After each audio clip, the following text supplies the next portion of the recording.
Quick IAS compose your dream. Hello दोस्तों, quick IAS में आपका स्वागत है।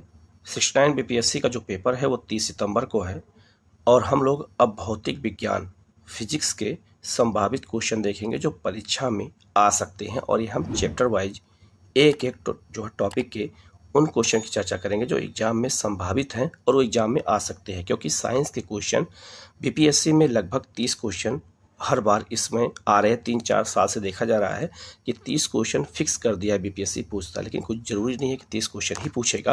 ये क्वेश्चन की संख्या कभी कभी 35 भी हो सकती है, कभी 28 भी हो सकती है, कभी कभी जो है आपका 38 क्वेश्चन भी 40 क्वेश्चन भी आ सकता है साइंस टेक को मिला करके।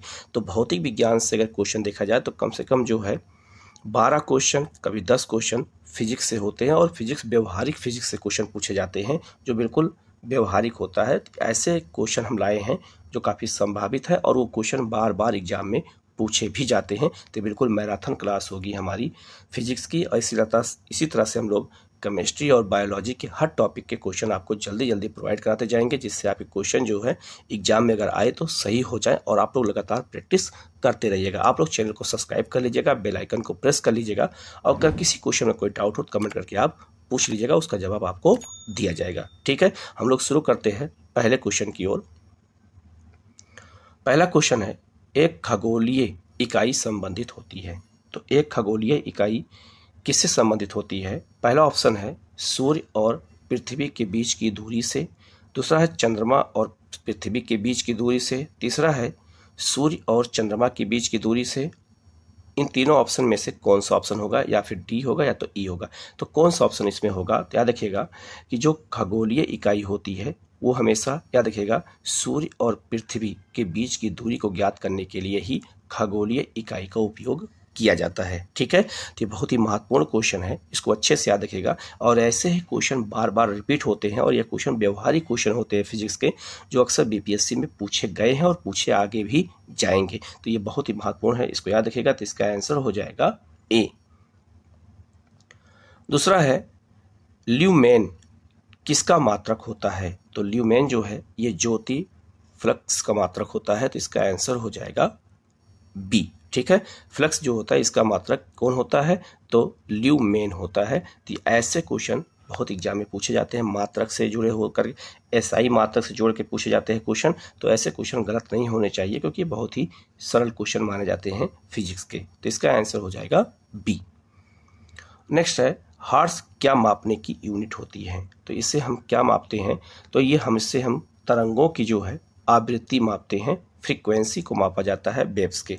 तो तरंगों की जो आवृत्ति होती है उसको मापने के लिए हर्ट्ज का यूनिट नामक का उपयोग किया जाता है। तो इसका आंसर हो जाएगा सी। नेक्स्ट है, प्रकाश वर्ष के संबंध में निम्नलिखित कथनों पर विचार कीजिए। तो ऐसे क्वेश्चन बड़े बड़े क्वेश्चन आपसे पूछे जा सकते हैं। तो पहला ऑप्शन है प्रकाश वर्ष अति दीर्घ दूरियां मापने का एक मात्रक होता है। दूसरा है प्रकाश वर्ष अति दीर्घ काल अंतराल मापने का यंत्र मात्रक होता है। तीसरा है प्रकाश वर्ष प्रकाश की तीव्रता मापने का मात्रक होता है। तो इसमें से कौन सा सही है? और आप जब एग्जाम में पेपर देखेंगे तो पेपर में आप लोग ये गोला जरूर करेंगे यहाँ कि क्या पूछा जा रहा, सही है या सही नहीं है। तो इसमें कौन सा आंसर सही होगा? तो आंसर केवल एक सही होगा, प्रकाश वर्ष अति दीर्घ दूरियां मापने का मात्रक होता है। तो इसका आंसर केवल हो जाएगा केवल एक। ठीक है, आंसर हो जाएगा सी। ठीक है, तो ऐसे लंबे लंबे क्वेश्चन आपसे एग्जाम में पूछे जा सकते हैं साइंस के भी। ठीक है, नेक्स्ट है, निम्नलिखित में से कौन सा एक ऊर्जा का मात्रक नहीं है? इसमें ऐसा कौन सा है जो ऊर्जा का मात्रक नहीं है? तो यह आपका है किलोग्राम मीटर सेकेंड स्क्वायर। इसका उपयोग जो है हम ऊर्जा के मात्रक के रूप में नहीं करते हैं। तो इसका आंसर हो जाएगा सी। नेक्स्ट है, निम्नलिखित में से कौन सा मात्रक वही मात्रा मापता है जो एसआई इकाई पास्कल द्वारा मापी जाती है? तो ये होता है, इसका आंसर हो जाएगा सी, टार। टार जो है इससे जो है एसआई में पास्कल द्वारा उसी से मापा जाता है। तो इसका आंसर सी। नेक्स्ट है, एक लड़की झूले पर बैठी जो है स्थिति में झूला झूल रही है, उस लड़की के खड़े हो जाने पर दोलन का आवर्त काल क्या होगा? इसका मतलब बहुत सिंपल क्वेश्चन है, ये बहुत व्यवहारिक क्वेश्चन फिजिक्स में इसीलिए पूछे जाते हैं। मान लीजिए कोई लड़की है और कोई झूला झूल रही है ऐसे, और वो बैठ के झूला झूलेगी, तब तो उसका आवर्तकाल ठीक चल रहा है। अगर लड़की उस झूले पर खड़ी हो जाती है, जहाँ बैठी है वहाँ अगर खड़ी हो जाती है, तो ऐसी स्थिति में जो है उसका आवर्तकाल क्या होगा, उसकी लंबा और आवर्तकाल बढ़ेगा या कम हो जाएगा। तो ये क्वेश्चन पूछा गया है, तो इसका आंसर हो जाएगा कम हो जाएगा। जैसे लड़की खड़ी होगी वैसे उसका आवर्तकाल कम हो जाएगा, तो इसका आंसर हो जाएगा ए। ऐसे ही व्यवहारिक क्वेश्चन जो है बीपीएससी में पूछे गए हैं और ऐसे क्वेश्चन फिजिक्स में पूछे जाते हैं, तो ये बहुत ही महत्वपूर्ण क्वेश्चन है, इसको याद रखिएगा। नेक्स्ट क्वेश्चन है, घूर्णन करती एक गोल मेज पर अचानक एक लड़का आकर बैठ जाता है, तो मेज के कोणीय वेग पर क्या प्रभाव पड़ेगा। ये भी बिल्कुल व्यवहारिक क्वेश्चन है कि अगर एक गोल मेज है और घूर्णन कर रही है और उस पर अगर एक लड़का आकर के बैठ जाता है तो उसका कोणीय वेग क्या होगा। ठीक है, तो कम हो जाएगा। याद रखिएगा, जैसे ही उस पर भार आएगा वैसे उसका जो है जो कोणीय वेग होगा वो थोड़ा सा उसका कम हो जाएगा, तो इसका आंसर हो जाएगा ए। ऐसे ही क्वेश्चन हमें प्रैक्टिस करने की जरूरत है क्योंकि एग्जाम में ऐसे ही क्वेश्चन फिजिक्स से पूछे जाते हैं। नेक्स्ट क्वेश्चन है, यदि किसी चलती हुई वस्तु के वेग को 2 गुना कर दिया जाए तो उसकी क्या स्थिति होगी। पहला ऑप्शन है त्वरण दुगना हो जाता है, दूसरा है गतिज ऊर्जा दुगनी हो जाती है, तीसरा है गतिज ऊर्जा 4 गुनी हो जाती है, उपयुक्त में से कोई नहीं यह जो है। तो इसका आंसर क्या हो जाएगा, गतिज ऊर्जा 4 गुनी हो जाती है। तो यदि किसी चलती हुई वस्तु के वेग को दुगना कर दिया जाए तो उसकी गतिज ऊर्जा 4 गुनी हो जाती है, तो इसका आंसर हो जाएगा सी। ठीक है, ऐसे ही क्वेश्चन बहुत ज़्यादा इंपॉर्टेंट है, इसलिए इसको अच्छे से देखने की ज़रूरत है। नेक्स्ट क्वेश्चन है, किसी पिंड के द्रव्यमान और भार में अंतर होता है क्योंकि। कोई भी पिंड हो, कोई भी जो है वस्तु हो, कोई बॉडी, कोई भी चीज़ हो, अगर उसके द्रव्यमान और भार में अंतर होता है क्यों अंतर होता है। क्योंकि द्रव्यमान स्थिर रहता है जबकि भार परिवर्तनीय होता है। भार बदल जाते हैं लेकिन द्रव्यमान वही रहता है, तो इसका जो आंसर है वो हो जाएगा बी। ठीक है, नेक्स्ट है, किसी भी स्थिर या गतिशील वस्तु की स्थिति और दिशा में तब तक कोई परिवर्तन नहीं होता है जब तक उस पर कोई बाह्य या सक्रिय ना हो। ठीक है, यह क्या कहलाता है, यह न्यूटन का कौन सा नियम है। तो याद रखिएगा, न्यूटन का यह गति विषयक प्रथम नियम है। ये गति विषयक प्रथम नियम है जो ये बताता है कि किसी भी स्थिर या गतिशील वस्तु की स्थिति या दिशा में तब तक कोई परिवर्तन नहीं होगा जब तक उस पर कोई बाह्य बल न लगा हो। ठीक है, तो ये कौन कहता है, ये न्यूटन का पहला नियम ये बात बताता है, तो इसका आंसर हो जाएगा ए। नेक्स्ट क्वेश्चन है, किसी असंतुलित बल द्वारा किसी पिंड में उत्पन्न त्वरण क्या होता है। तो जो है ये बल के अनुक्रमानुपाती होता है, तो इसका आंसर हो जाएगा बी। नेक्स्ट है, न्यूटन के गति के तीसरे नियम के अनुसार क्रिया तथा प्रतिक्रिया के संबंध बल क्या होता है। तो याद रखिएगा, ये हमेशा भिन्न भिन्न वस्तुओं पर ही लगे होने चाहिए। ये ऐसे ही क्वेश्चन आपसे पूछे जाएंगे। न्यूटन के गति के तीसरे नियम के अनुसार क्रिया और प्रतिक्रिया से संबंध बल हमेशा भिन्न भिन्न वस्तुओं पर ही लगे होने चाहिए। ये सेंटेंस को पूरा कर रहा है। ठीक है, तो इसका आंसर हो जाएगा सी। नेक्स्ट क्वेश्चन है, प्रत्येक क्रिया के बराबर व विपरीत दिशा में एक प्रतिक्रिया होती है, या कौन सा न्यूटन का या कौन सा बल है। तो ये न्यूटन का तीसरा नियम है। याद रखिएगा, ये न्यूटन का गति का तीसरा नियम क्या कहता है, ये प्रत्येक क्रिया के बराबर और विपरीत दिशा में जो प्रतिक्रिया होती है वो तीसरे नियम के अनुसार सिद्ध होता है, तो इसका आंसर हो जाएगा सी। नेक्स्ट क्वेश्चन है, जल में तैरना न्यूटन की गति के किस नियम के कारण संभव है। बिल्कुल व्यवहारिक क्वेश्चन है। लोग जब जल में तैरते हैं तो न्यूटन के किस गति के नियम के अनुसार ही लोग वहां तैर सकते हैं, तीसरे नियम के अनुसार। हम पानी में तैरते हैं तो क्रिया करते हैं तो पानी हमें लगातार हमको उछालती है ऊपर की ओर, वो प्रतिक्रिया करती है, इसीलिए लोग पानी में तैरते हैं। तो ये नियम तीसरे नियम के अनुसार ही ये होता है, तो इसका आंसर हो जाएगा सी। नेक्स्ट क्वेश्चन है, यदि कोई पिंड तब तक विरामावस्था में ही बना रहेगा जब तक उस पर कोई बाह्य बल कार्य नहीं करता है या किसने सिद्ध किया था। तो यह है आपका न्यूटन ने कहा था, तो इसका आंसर हो जाएगा ए। ठीक है, ऐसे क्वेश्चन बार बार पूछे जाते हैं, इसलिए इनको अच्छे से देखने की जरूरत है। नेक्स्ट है बल की परिभाषा आती है न्यूटन के किस नियम से। बहुत महत्वपूर्ण है कि बल की परिभाषा न्यूटन के किस नियम से हमें पता चलता है। तो गति के पहले नियम से ही बल की परिभाषा सिद्ध होती है। तो इसका आंसर हो जाएगा ए। नेक्स्ट क्वेश्चन है किसी पिंड के उस गुणधर्म को क्या कहते हैं जिससे वह सीधी रेखा में विराम या एक समान गति की स्थिति में किसी भी परिवर्तन का विरोध करती है। ठीक है, तो यह आपका है जड़त्व, इसको हम जड़त्व का नियम कहते हैं। तो इसका आंसर हो जाएगा बी। नेक्स्ट है न्यूटन के पहले नियम को भी क्या कहते हैं। तो न्यूटन के पहले नियम को याद रखिएगा जड़त्व का नियम कहते हैं। तो इसका आंसर हो जाएगा बी। नेक्स्ट है गाड़ी खींचता हुआ घोड़ा किस बल के कारण आगे बढ़ता है। या ऐसे ही व्यवहारिक क्वेश्चन आपसे पूछा जाएगा कि गाड़ी खींचता हुआ घोड़ा किस बल के कारण आगे बढ़ता है। तो याद रखिएगा पृथ्वी द्वारा घोड़े के पैरों पर आरोपित बल से। तो इसका आंसर हो जाएगा सी। ठीक है, नेक्स्ट है चलती हुई बस जब अचानक ब्रेक लगाती है तो उसमें बैठे यात्री आगे की दिशा में गिरते हैं, इसको किसके द्वारा समझाया जा सकता है। ठीक है, ये भी व्यवहारिक क्वेश्चन एक है। ये न्यूटन का पहला नियम है जिसे हम जड़त्व का नियम कहते हैं। तो कोई भी जब गाड़ी चलती है अगर अचानक रुक जाती है तो यात्री आगे की ओर झुक जाते हैं, अचानक गाड़ी चलने लगती है तो लोग पीछे की ओर झुक जाते हैं। तो शरीर का जो नीचे वाला भाग है वो तो स्थिर है, सीट पर बैठा हुआ है, लेकिन जो ऊपरी वाला भाग है वो आगे पीछे होता रहता है। ठीक है, ऐसे ही कंडीशन में। तो इसका आंसर हो जाएगा बी। नेक्स्ट है रॉकेट किस सिद्धांत पर कार्य करता है। जो रॉकेट उड़ता है वो किस सिद्धांत पर कार्य करता है, यह बहुत महत्वपूर्ण है और यह न्यूटन का तीसरा नियम। न्यूटन के तीसरे नियम के अनुसार ही रॉकेट जो है वो है आसमान में उड़ता है। तो इसका आंसर हो जाएगा ए, क्रिया की प्रतिक्रिया के द्वारा। नेक्स्ट है अश्व गति एकाएक चलना आरंभ कर दे तो अश्वारोही के गिरने की आशंका का कारण क्या है। अगर अचानक वही घोड़ा अगर चलने लगे तो जो अश्वारोही है वो पीछे की ओर तो झुक जाएगा, पहला चीज।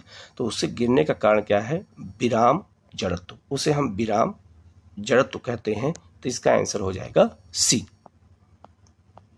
नेक्स्ट है क्रिकेट का खिलाड़ी तेजी से आते हुए बॉल को क्यों अपने हाथ को पीछे खींच करके पकड़ता है। अक्सर देखा होगा जब क्रिकेट मैच चलता है तो जब कोई खिलाड़ी कैच पकड़ता है तो अपने हाथ को पीछे की ओर खींच करके पकड़ता है जिससे उसको चोट ना लगे। तो बॉल विश्राम की स्थिति में आ जाती है, इसीलिए उसको चोट नहीं लगती है। अगर अचानक पकड़ेगा तो उसको हाथ में चोट लगेगी। तो जैसे बॉल आता है तो बॉल की दिशा में ही अपने हाथ को ले जाता है पीछे की ओर और बॉल उसको विराम अवस्था में आ जाती है। तो इसका आंसर हो जाएगा ए। नेक्स्ट है जब कोई व्यक्ति चंद्रमा पर उतरता है तो उसके शरीर में उपस्थित, जब कोई व्यक्ति चंद्रमा पर उतरेगा तो उसके शरीर में उपस्थित क्या कंडीशन होगा, भार घट जाता है तथा मात्रा अपरिवर्तित रहती है। मात्रा वही रहेगी लेकिन भार वहां घट जाएगा क्योंकि वहां गुरुत्वाकर्षण बहुत कम है। तो इसका आंसर हो जाएगा बी।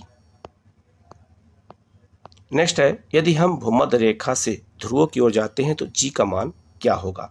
तो यदि हम जिसे मान लिया पृथ्वी है और पृथ्वी भी विषुवत रेखा है और ये पोल है नॉर्थ और साउथ पोल। अगर हम भूमध्य रेखा से ध्रुवों की ओर जाते हैं तो जी के मान अर्थात गुरुत्वाकर्षण के मान में क्या परिवर्तन होगा। तो वो बढ़ता है। क्यों बढ़ता है, क्योंकि पृथ्वी घूर्णन करती है और विषुवत रेखा पर उसकी गति ज़्यादा होती है, यहाँ गुरुत्वाकर्षण बल कम काम करता है, जबकि पोल पर गति 0 होती है तो वह गुरुत्वाकर्षण बल ज़्यादा काम करता है। इसके विपरीत अगर क्वेश्चन अगर आपसे ये पूछा जाए अगर हम ध्रुवों से विषुवत रेखा की ओर आते हैं तो जी के मान में क्या परिवर्तन होगा, तो वहाँ घटता चला जाएगा। तो जी का मान याद रखिएगा विषुवत रेखा पर कम होता है और ध्रुवों पर अधिक होता है। तो इसका आंसर हो जाएगा ए। ठीक है, नेक्स्ट क्वेश्चन है शरीर का ओजन, शरीर का भार, ठीक है, स्थिति में पूछ रहा है ऑप्शन में क्या हो सकता है। तो ध्रुवों पर अधिकतम होता है, अभी मैंने आपसे बताया। तो ध्रुवों पर शरीर का भार अधिकतम होगा और विषुवत रेखा पर कम होगा। तो इसका आंसर हो जाएगा बी। ठीक है, नेक्स्ट है, यदि पृथ्वी की सतह की तुलना में चंद्रमा की सतह पर अधिक ऊंचा क्यों उछला जा सकता है, क्यों? तो ये बहुत ही महत्वपूर्ण है, क्योंकि चंद्रमा पर गुरुत्वाकर्षण के कारण त्वरण पृथ्वी की तुलना में कम होता है, ठीक है, इसलिए वहाँ लोग ज़्यादा ऊंचाई तक उछल जाते हैं। तो इसका आंसर हो जाएगा सी। नेक्स्ट क्वेश्चन है, एक व्यक्ति एक दीवार को धक्का देता है पर उसे विस्थापित करने में असफल रहता है, वह कार्य करता है क्या? ठीक है, वो कैसा कार्य कर रहा है? वो कोई कार्य नहीं कर रहा है, वो कोई भी कार्य नहीं कर रहा है, याद रखिएगा। तो इसका आंसर हो जाएगा ए, ठीक है। नेक्स्ट है, पहाड़ी पर चढ़ता एक व्यक्ति आगे की ओर झुक जाता है क्योंकि? जब कोई भी व्यक्ति पहाड़ पे चढ़ता है तो आगे की ओर उस जो है थोड़ा सा झुक जाता है ऐसे, तो क्यों झुक जाता है? तो अस्थायित्व बढ़ने के कारण जो है वो थोड़ा आगे पीछे जो है क्या होता है, झुक जाता है। तो इसका आंसर हो जाएगा सी। नेक्स्ट है, पीसा की ऐतिहासिक मीनार तिरछी होते हुए भी नहीं गिरती है क्यों? तो पीसा की मीनार कहाँ है? ये इटली में है और ये झुकी हुई है फिर भी नहीं गिरती है, ठीक है, ये झुकी हुई है फिर भी नहीं गिरती है। तो क्यों नहीं गिरती है? क्योंकि इसके गुरुत्व केंद्र से जाने वाली ऊर्ध्वाधर रेखा आधार से होकर जाती है, इसीलिए वहाँ पे गुरुत्वाकर्षण केंद्र वहाँ उसके बिल्कुल ऊर्ध्वाधर रेखा से होकर जाती है, ठीक है, उसके केंद्र से होकर जाती है, इसीलिए वो बिल्डिंग नहीं गिरती है। और अनुमान लगाया जा रहा है कि 2050 तक वो बिल्डिंग गिर जाएगी। तो इसका आंसर हो जाएगा ए। नेक्स्ट क्वेश्चन है, जाड़े की रातों में अत्यधिक ठंड पड़ने पर पानी की पाइप फट जाती है क्यों? या देखिएगा, जाड़ा के मौसम में जैसे मान लिया पाइप है तो पाइप में जो है अगर बर्फ़ जम जाएगी तो पाइपें फट जाती हैं, ठीक है। तो इसका आंसर क्या हो जाएगा? सी। जमने के बाद पानी का आयतन बढ़ जाता है। जब पानी जमता है तो उसका आयतन बढ़ जाएगा, तो पाइप में अगर पानी भरा हुआ है तो अगर आयतन हुआ जमने पर तो पाइप से बाहर आयतन जाएगा तो पाइप क्या हो जाएगी? फट जाएगी। तो इसका आंसर हो जाएगा सी। ऐसे ही व्यवहारिक क्वेश्चन फिजिक्स में एग्जाम में पूछे जाते हैं, तो इनका प्रैक्टिस करना बेहद ज़रूरी है। नेक्स्ट है, पानी से भरी डाट लगी बोतल जमने पर टूट जाती है क्यों? वही कारण है। तो इसका आंसर हो जाएगा, जमने पर जल का आयतन बढ़ जाता है। तो इसका भी आंसर हो जाएगा सी। नेक्स्ट है, जल के आयतन में क्या परिवर्तन होगा यदि तापमान 9 सेंटीग्रेड से गिर करके 3 सेंटीग्रेड पहुंच जाता है? ये बहुत महत्वपूर्ण क्वेश्चन, याद रखिएगा, ऐसे ही क्वेश्चन आपसे पूछे जाएंगे।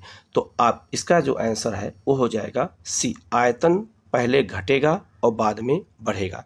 जब 9 सेंटीग्रेड से तापमान 3 सेंटीग्रेड पे जाता है तो एक समय 4 सेंटीग्रेड तापमान जो है आएगा, तो 4 के बाद 3 आएगा। तो याद रखिएगा, जल का सबसे अधिक घनत्व कब होता है? 4 सेंटीग्रेड तापमान पे, ठीक है। तो उस दौरान आयतन क्या हो जाएगा? घट जाएगा। बाद में जब 3 सेंटीग्रेड पे जाएगा तापमान पानी का तो फिर आयतन क्या हो जाएगा? बढ़ जाएगा। तो इसका आंसर हो जाएगा सी। नेक्स्ट है, एक झील में तैरने वाली इस्पात की नाव के लिए नाव द्वारा विस्थापित पानी का भार कितना है? ठीक है, ये बहुत ही महत्वपूर्ण क्वेश्चन है और यह है नाव के उस भाग के भार के बराबर जो झील के पानी की सतह के नीचे है। तो इसका आंसर हो जाएगा सी। नेक्स्ट क्वेश्चन है, किसी कालीन की सफाई के लिए यदि उसे डंडी से पीटा जाए तो उसमें कौन सा नियम लागू होता है? ठीक है, अगर कोई चद्दर है उसको डंडा से पीटा जाए तो उससे जो है कौन सा नियम लागू होता है? तो गति का पहला नियम लागू होता है। तो इसका आंसर हो जाएगा ए। नेक्स्ट है, रोड़ी युक्त सड़क की तुलना में बर्फ पर चलना कठिन होता है क्यों? और जो रोड़ी युक्त सड़क होती है उसकी तुलना में हम बर्फ पर नहीं ठीक से चल पाते हैं। तो क्यों नहीं चल पाते हैं? तो इसका कारण है पैर तथा बर्फ के मध्य घर्षण बल रोड़ी और पैर के मध्य घर्षण बल की तुलना में कम होता है। तो इसका आंसर हो जाएगा बी। ठीक है, तो वहाँ घर्षण बल ज़्यादा काम करता है, वहाँ घर्षण बल कम काम करता है, इसीलिए लोग बर्फ पर नहीं ठीक से चल पाते, जबकि रोड़ी युक्त सड़क पर आसानी से चला जा सकता है। तो इसका आंसर हो जाएगा बी।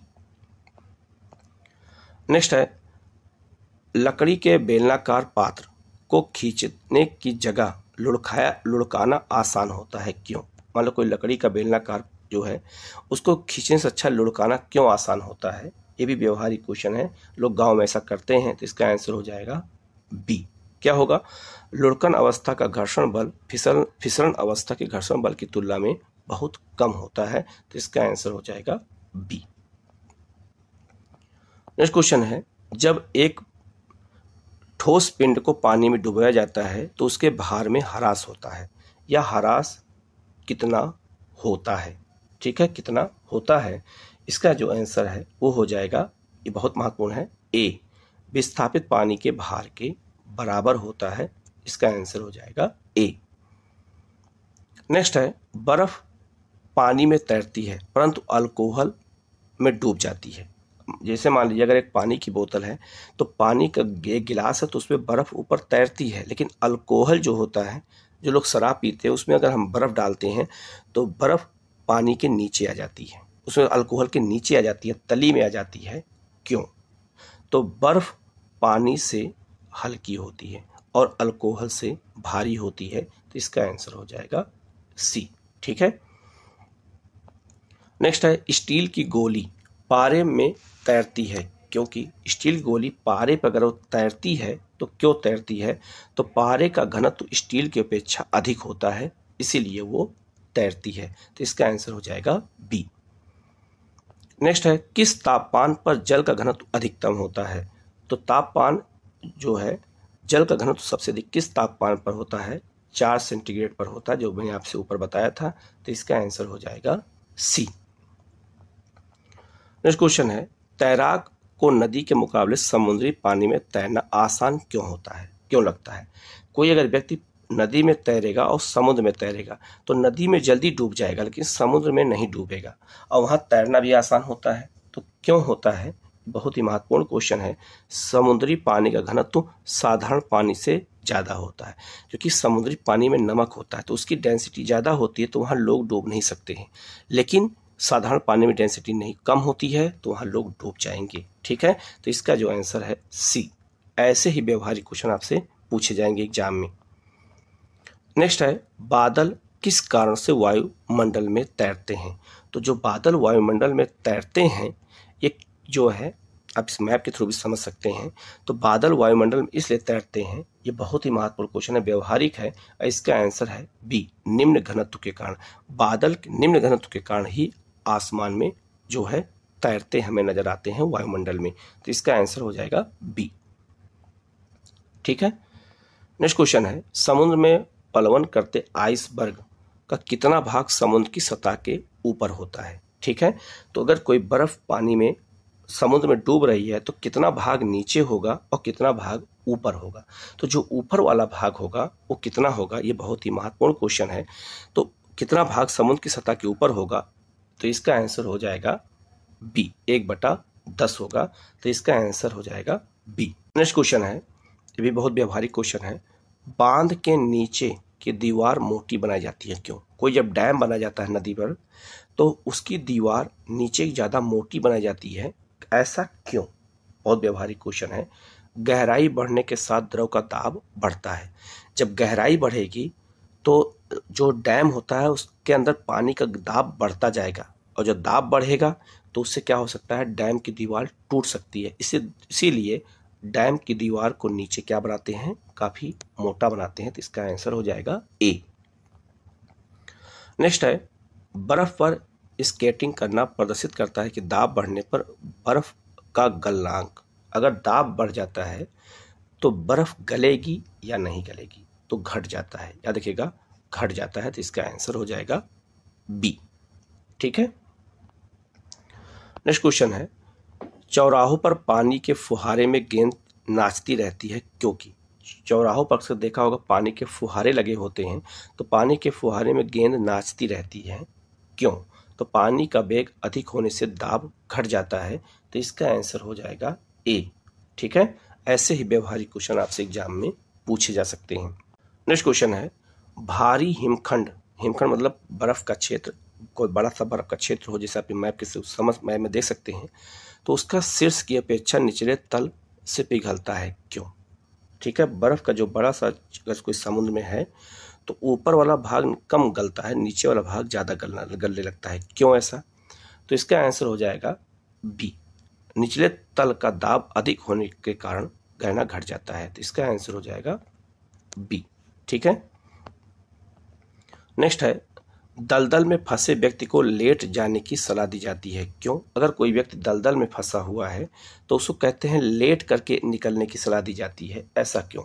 तो क्षेत्रफल अधिक होने से दाब कम हो जाता है। अगर वो व्यक्ति लेट के निकलेगा तो आसानी से निकल जाएगा, तो उसका क्योंकि उसका क्षेत्रफल अधिक हो जाता है तो पानी में वो उस दलदल में दबेगा नहीं, तो दाब कम लगेगा और उस दलदल में वो व्यक्ति डूबेगा नहीं। तो ऐसे ही क्वेश्चन आपसे पूछे जाएंगे, तो इसका आंसर हो ए। ठीक है, आप लोग चैनल को सब्सक्राइब कर लीजिएगा, बेल आइकन को प्रेस कर लीजिएगा। किसी क्वेश्चन में कोई डाउट हो कमेंट करके जरूर पूछेगा, और ऐसे ही क्वेश्चन आपको लगातार मैराथन क्लास आपको लगातार मिलती रहेगी, फिजिक्स केमिस्ट्री बायोलॉजी तीनों की। ठीक है, ओके, थैंक यू।